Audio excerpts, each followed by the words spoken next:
reformed. It needs to be cleaned up, need to be strengthened. Oh, hell yeah, it's improvements that need to be made. But I'm here to tell you that, look, I have used and have used every maneuver, every activity, every position, every mission, every assignment, every trick in the book. I served my time, and I have no regrets about all the blood, sweat, and tears that I put into. But I'm telling you right now, yes, we have to be honest with ourselves. The Black Power movement needs reform, and it can be reformed. And it's not all on Hashim Nzinga nor Malik, Zulu, Shabazz. Okay. But it needs reform.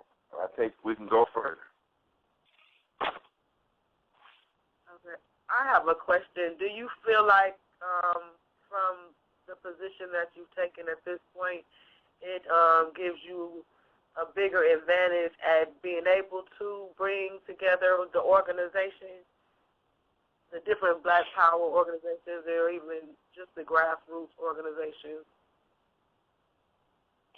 I was taught, my dear sister, by Dr. Khalid Abdul Muhammad, that revolutionaries should take over civil rights or Negro organizations and turn them towards revolution.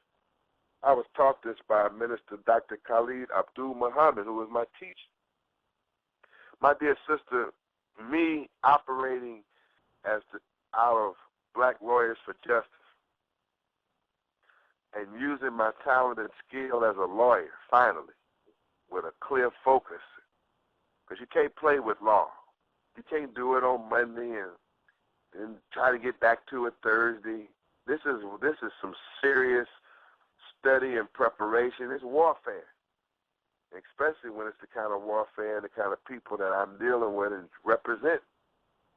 So what I'm saying to you, my dear sisters, this takes me, a revolutionary, an advocate for Black Power. Me being a lawyer takes me into fields and areas and connects me with people in the Black nation well beyond the Black Power movement. This takes me deep into the widest sectors of the Black team, no matter how placed they are, whether they're judges or how they're placed, or very bourgeois or well-to-do Black people. You see, Attorney Shabazz, because of the training and the legal background I have, I can get in all them doors. All the way to the hardest, hardcore, holy rolling Christian who don't want to hear nothing but Jesus. Now, they might not be digging Shabazz and certainly don't want to hear no Black Power. But that young man become a lawyer now. That man gets in the door with them. What am I telling you is the way I'm going is going to help the Black Power movement be in more circles, get in more areas, get behind enemy lines, and help us spread our message further than ever. That's why I say my career is going up. It's not just limited to the practitioners of the Black Power movement. The practitioners and those who practice and in the Black conscious movement is small. You're not as big as the civil rights movement, nowhere near. You're not as big as the Black or the Muslim movement or the Muslims in general or the Nation of Islam in specific. The dedicated followers of the Black Power movement are small in number, and to be honest, I can't be just limited to that number.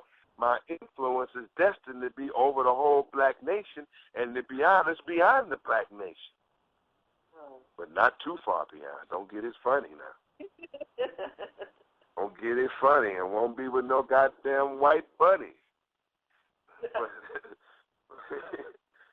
But just getting it real. And just to end on this point, sister, we read in the scripture where Jesus was worked first amongst the lost sheep. Then later on, he was told to go after the whole house of Israel. For the lost sheep, he had to work amongst the lost sheep of the house of Israel. Then he went off on a broader mission. What am I telling you, sister, is that none of us, and Hashim Nzinga is broader than just a small sector too. We can't be just trapped to the few dedicated, honorable followers holding the red, black, and green flag if Black nationalism must be spread to the masses. And if Attorney Shabazz, through Black Lawyers for Justice, can also bring black power and black nationalism to the masses and make them believe in it by what I achieve in it through my work in Black Lawyers for Justice. You just have to see how it works. But we have to bring black power into reality. See, when they see us overturning some of these laws in the District of Columbia, and it hit front page that the stop and frisk law in the District of Columbia have been overturned in court by declaratory judgment, then they're going to start taking another look at these people that practice black power, because they're doing what? They're able to affect the system of white supremacy, overturn some laws, change some laws. And so now, for those in the Black Power movement, as I conclude, when you get your hands on some land, your hands on some property, start putting forth some real programs that the people can see black power alive and well, then the critics of black power are going to dissipate. And so I aim to satisfy my constituency, and I will have a growing constituency.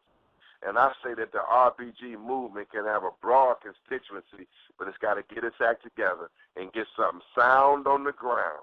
All the rhetoric and talking and chattering is all right, but it's got to be building some schools like Dr. Johnson. You got to get some land, start building some programs, get your economic development program. You're going to sell some products. You better be moving them products consistently without no BS. Better move them papers or magazines or, and let me say this before I turn it back over. I'm with National Black Television. NBTV1.com is who I'm rolling with. National Black Television. NBTV1.com. I want all the black nation to unite with us because we're doing big things together, and we're going to make the new YouTube for black people 24 hours. It's revolutionary, it's conscious, and it's entertaining. NBTV1.com. It's black nationalism and owning ours in the practice. And so that's all I'm saying, Queen. It's time for us. This ain't just my test. It ain't Hashim's test. It's the test of the whole black power movement. By God's grace, I'm going to meet my test. Ishmael, Muhammad, Nation of Islam, and Mustafa Farrakhan, and all them young brothers in the nation and young sisters look like the nation going to meet their test. It look like Minister Hashim and Zinga and Sean Kwali and King Samir and the Panthers that got sense going to make their test. But for everybody else, it's your test. It ain't mine. I didn't pass my test. I'm about to take different kind of tests, but it ain't your test. It's another test I'm being tested by, but it ain't your test. I'm sorry. In all humility, I didn't pass y'all test. Okay. I'm going to bring Brother Hashim back to you. Let me see.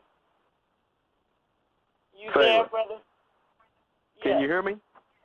Yes. See, this is what the black nation's got to stop doing.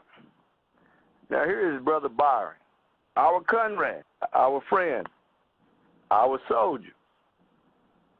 He followed the country. He was with Attorney Shabazz at court. He was with Attorney Shabazz at Georgia State. He was with me on our day, National Day of Acting. He's with me when I do my press conference. You met him at my press conference, Sister Fayla, with the DeKalb County Police.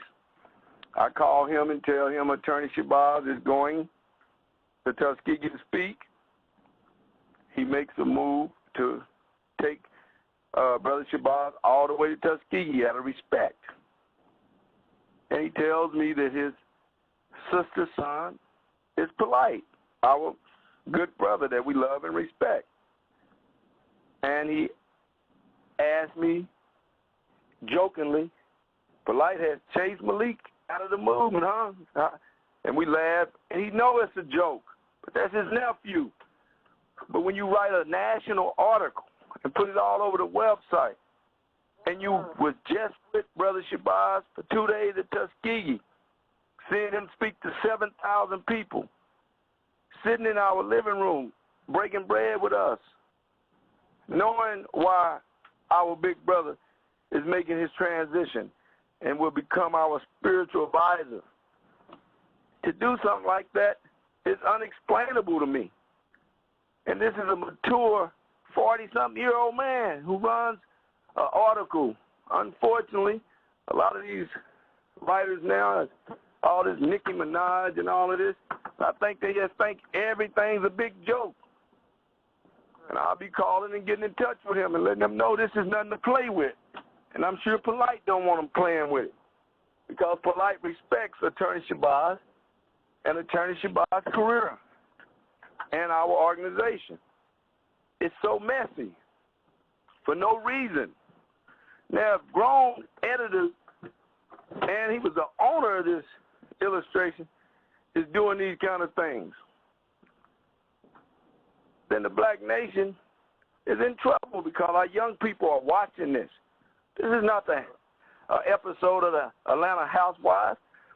There's literally thousands of people that love the new Black Panther Party all over the world and are looking for our leadership because, believe it or not, Sister Faith, the revolutionary spirit, the revolutionary organizations, revolutionary leaders are shrinking. Black people are bowing down to their jobs, to economics, to these Jews, to these crackers, to the police state. And after a while, when they have nobody to stand up and speak for them, we're going to be in trouble. That's all I have to say about that anyway. All right, we're going to have to wrap it up in a minute. Are there any more callers, or is everybody going to sleep? Well, we still got callers, but if you have a question, press 1. We got some strong listening, so it's all good. Disappointed. I'm disappointed. I mean, I'm happy, but damn, all them Negroes, I've been telling them all day, they be typing stuff on Facebook, and they want to talk that rumor talk all day, and now it's time for them to come on the line and ask all them questions they're asking, and I don't see why they're not coming on. So let's see if they're on. Y'all come on. Well, I press if you want to ask any questions, and you're about to get off the line.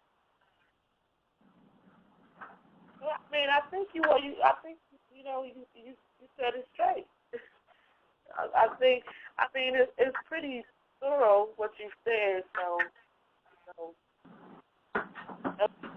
All right, so are there any more callers? Yeah, we have a question, so let me open up the line, 773.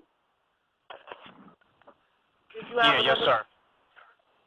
Yeah, what I see is that what do he think I see, and I hope I'm seeing it correctly, but some people can take his transition as head chairman of the New Black Panther Party into this legal thing as though that it kind of makes the Black Power movement look somewhat insignificant, like what's going on within the world of politics with this white man in the courtrooms and all of that. Somehow that's more significant and that's a higher move. So I think it could have the negative effects of kind of distracting people from the power that does lie with inside of the more revolutionary, more guerrilla grassroots aspect of the Black Power movement. That can take places if you rely on me to do everything. If you allow me to dictate what's more important instead of you and brothers like you from picking up the slack, then that'll be it. Because I'm gonna be honest, moves I'm gonna make, you might be sitting in your living room and watching them on CNN. Matter of fact, you are. Some of these families that are being shot down by police, they're gonna be picking Attorney Shabazz as their attorney, and I will be making moves that will seem to be more and have more influence. Got to be honest. I plan by God's grace, my dear brother, to have more influence. But you must not let me do everything. You must stand in the gap. See, Hashem is not relying on me as a crutch at all. But guess what? The reason why Black Power never get a back seat here is because the man I'm on the phone with, me and him are like bosom buddies. So see, he and I is like you and Bobby. He and I are so tight, so close, that we fit together like hand in glove. And so the only way that Black Power would take a back seat, and I'm not speaking to you specifically now, I'm talking to the movement and to the Panther Party. The only way Black power would take the back seat